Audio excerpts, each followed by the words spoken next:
Mga kapatid, sinasabi ng kasulatan, nagsalita ako sapagkat ako'y sumasampalataya, bunga ng gayong diwa ng pananampalataya.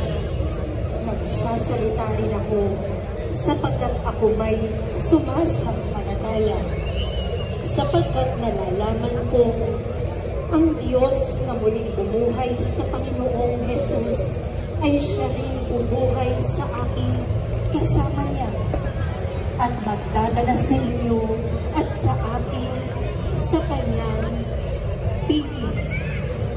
Ang lahat ng pagtitiis ko ay sa kapakanan ninyo upang sa pagdami ng mga nakatatanggap ng mga kaloob ng Diyos, lalo namang dumadami ang magpapasalamat at magpupuri sa Kanya. Kaya hindi ako pinanghihina